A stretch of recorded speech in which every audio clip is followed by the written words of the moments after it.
Assalamualaikum warahmatullahi wabarakatuh. Hari ini kita akan belajar tentang molekular docking, yaitu interaksi antara senyawa aktif dengan proteinnya atau asam aminnya. Baiklah, kita pakai program yang namanya MoleGrow atau Molecular Virtual Docker. Nah, di sini kita cari saja di program di Windows, kemudian pilih yang MoleGrow Virtual Docker, diklik saja. Nah, sebenarnya ini programnya berbayar. Kalau kita tadi sebelumnya sudah siapkan senyawa dalam bentuk mol2 dari golongan NSAID dan juga protein yang akan dipilih. Nah, langsung saja pilih file, import molekul. Tadi disimpannya di dokumen. Nah, kita pilih proteinnya adalah 1-PEX dari PDB ID yang sudah saya jelaskan sebelumnya. Kalau sudah, hilangkan cofactor dan waternya. Nah, di sini ada warning, ada 2 ya, berarti kita setting preparationnya yang awalnya custom menjadi always, kemudian pilih in ya. Kemudian di sini dari protein kita klik, di sini ada 4 protein, pilih saja yang A, 1-PEXA, dan juga liganya, karena kita liganya pakai diclofenac, berarti kita pilih kode yang div. Kita centang dulu semua, hilangkan centangnya, baru deh kita pilih div 701. Nah, kalau preparasinya sudah disetting always, maka kita bisa import. Karena tadi ada warning, maka kita perbaiki asam amino yang rusak dengan cara klik preparation, protein preparation. Nah, di sini ada 2 residu asam amino atau asam amino yang dilabel dengan warna merah. Itu berarti ada asam amino yang rusak. Kita bisa membetulkan dengan cara klik salah satunya, kemudian pilih mutate and optimize. Nah, jadi kan alanin ya, maka pilih ala. Nah, kemudian klik repair residue. Nah, di sini karena ada merah-merahnya bahwa tidak dapat harusnya ini kalau sudah benar, maka dia akan berubah menjadi biru atau tidak berwarna seperti ini, seperti prot, cysteine. Nah, begitu juga kita coba yang ASN, bisa enggak kita repair. Oh, ternyata di repair tetap tidak bisa. Kalau misalnya tidak bisa, ya kita close saja. Kemudian kalau sudah, maka kita lakukan detect cavity. Nah, cavity ini merupakan ruangan di mana ligan itu akan berada. Nah, tadi kan ligannya memakai diclofenac yang A. Nah, kita hilangkan proteinnya dulu untuk memudahkan. Maka kita klik saja preparation, detect cavity. Nah, di sini maksimal number cavity bisa kita rubah-rubah ya. Tapi kalau tidak ada masalah, kita pakai 5 saja. Tapi nanti kalau misalnya cavity-nya atau senyawanya tidak ada yang berada di cavity, maka kita bisa tambahkan beberapa jumlah cavity. Nah, yang kita coba saja, umumnya kita pakai 5, maka detectnya adalah 5. Nah, seperti ini ya. Kalau misalnya tidak masuk, maka detect cavity-nya bisa kita tingkatkan. Jadi kita coba preparation, detectivity, maka kita pilih lebih dari, kita coba 10. Nah, kalau 10 ini dia muncul, jadi protein senyawanya akan masuk ke dalam cavity yang sesuai. Dari 10 tadi kita pilih satu persatu mana yang sesuai cavity-nya. Tinggal kita hilangkan saja cavity 79. Jadi yang lain kita hilangkan dengan menghilangkan centangnya. Nah, kalau sudah, kita coba lihat kondisi awal dari ligan ini sebelum didocking dengan cara view hidrogen bond interaction. Jadi untuk melihat bagaimana interaksi hidrogennya, nah seperti ini ya, kita hapus saja.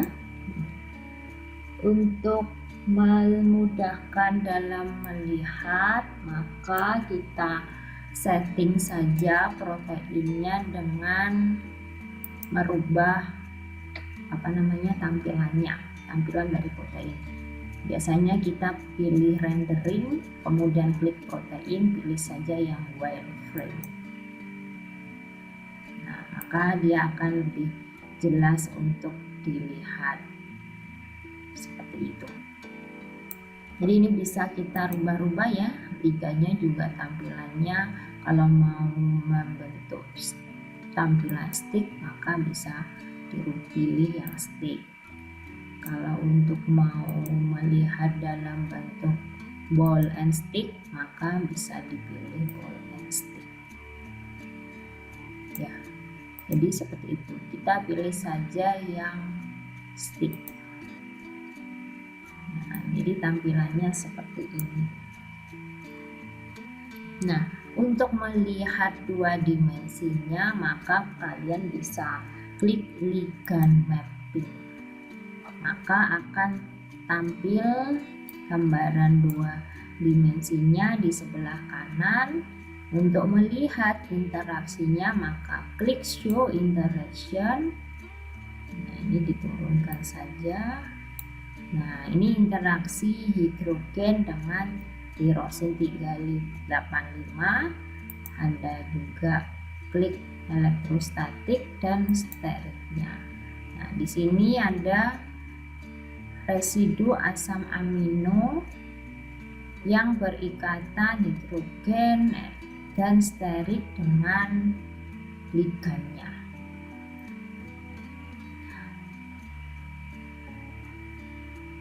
Kemudian untuk melihat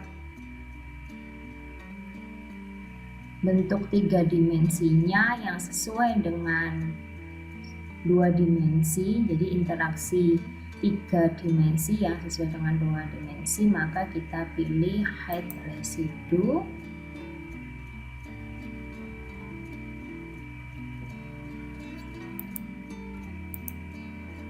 Kemudian pilih yang ABC.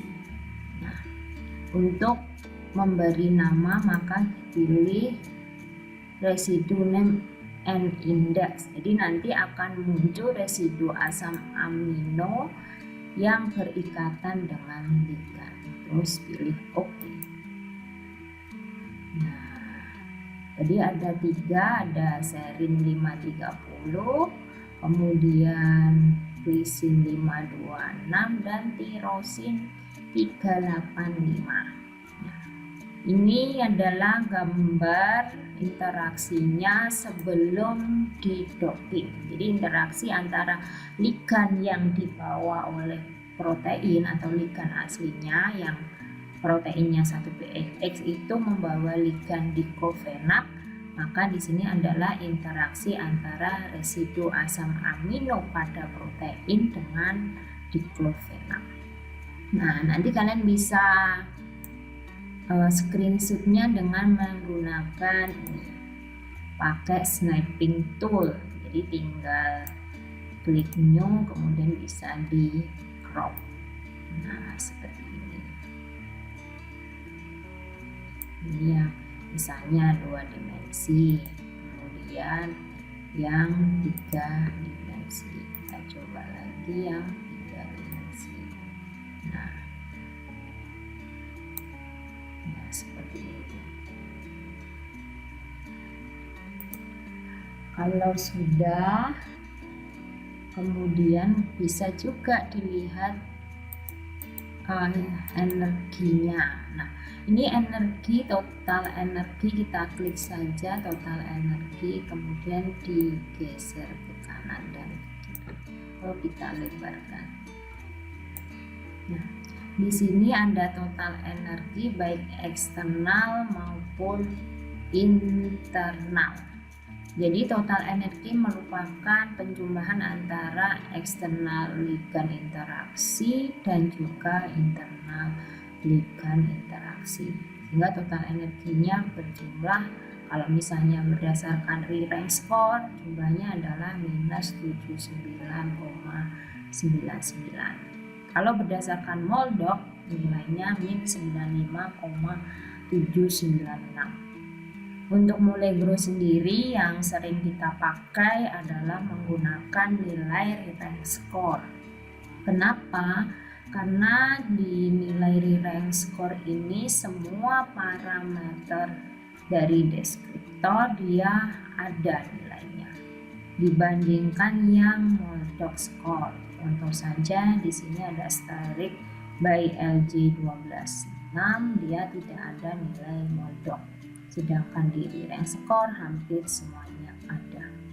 Jadi kita pilihnya pakai nilai re-rank score.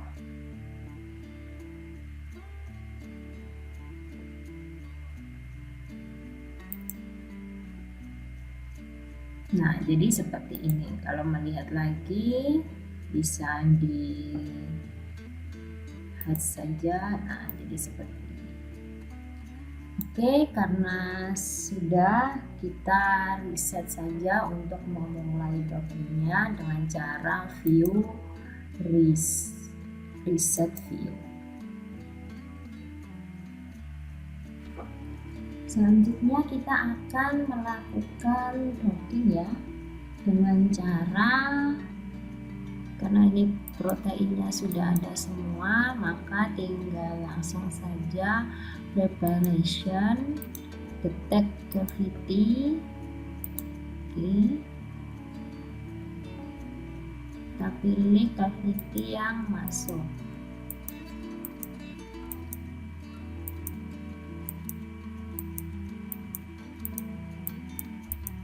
Nah, berarti cavity yang volume 80,38.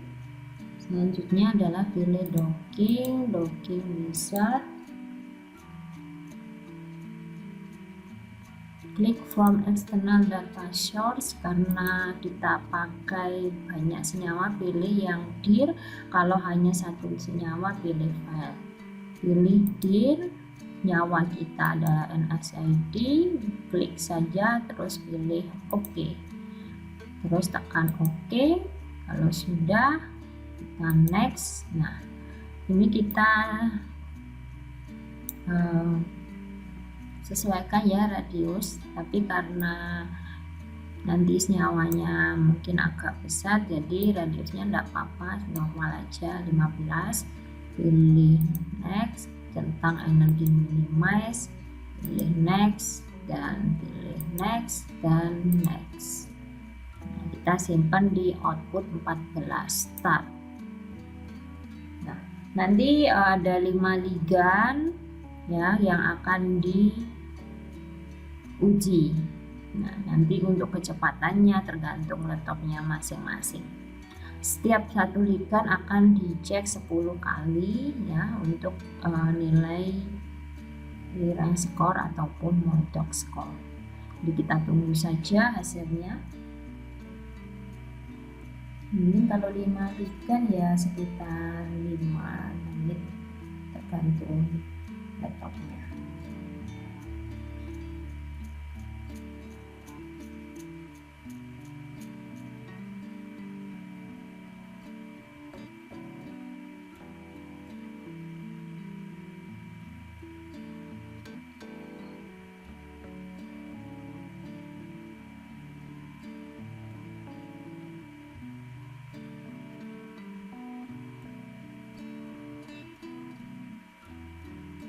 Oke, sudah selesai. Kita lihat pos soalnya. Nah, di sini ada nilai Moldok sama nilai skor. Kita close saja. Nah, kita lihat hasilnya dengan cara file import docking result. Tadi ada di tempatnya 14. Nah, di sini akan dapat data semua. Kemudian klik on the show top 1. Nah, jadi yang paling nilainya paling kecil atau angkanya yang paling besar adalah selekoksid. Itu berarti senyawanya paling aktif. Ini tadi 1 adalah ibuprofen ya, keluarnya ada karena penulisnya tadi 1 ibuprofen sehingga keluarnya adalah angka 1. Kemudian kita centang semuanya, terus klik OK, maka dia akan masuk ke pose. Nah, di sini ada yang keluar dari apa ini yang keluar?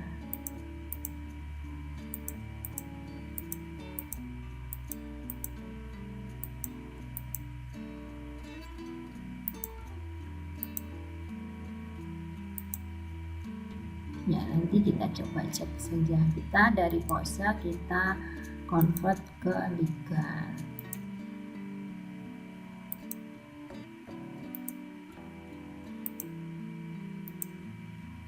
Ini convertnya satu-satu ya.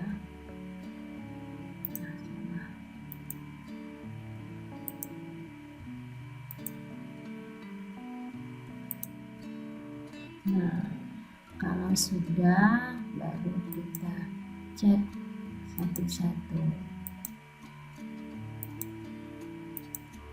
Oh, paracetamol di luar dari ini ya. Jadi harusnya dia ada di dalam cavity-nya. Paracetamol ternyata di luar cavity-nya.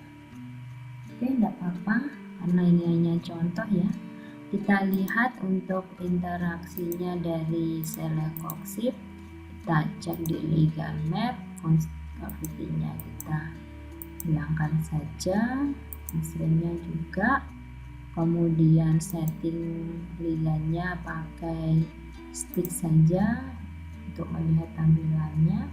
Kemudian klik show interaction, hide residu, kemudian beri label residunya dengan cara yang sama.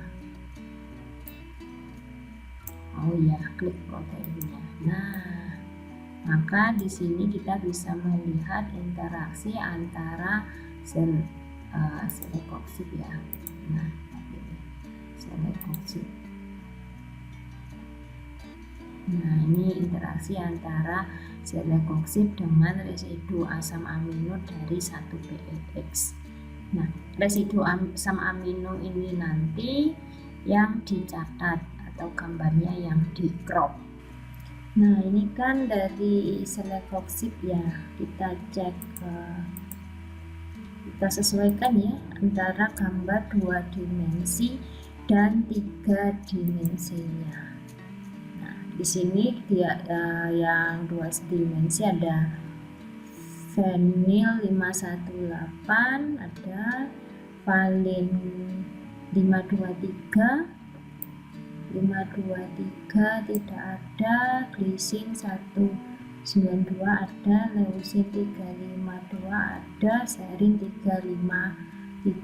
Jadi kurang valin 523 sama ada label tirosin dan serin. Nah, caranya bagaimana? Kita tinggal pilih saja klik label, pilih residu name and index, dan klik OK. Nah, kita lihat valin 523 nya sudah masuk ya, sudah masuk.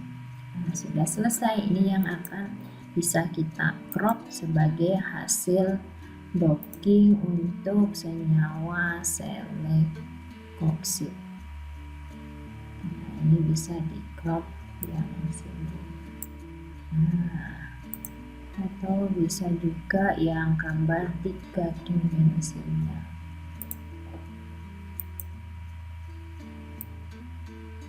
Ini yang nanti dilaporkan di jurnal ataupun di laporan skripsi. Oke, seperti itu. Terima kasih atas sudah semangat mendengarkan. Wassalamualaikum warahmatullahi wabarakatuh.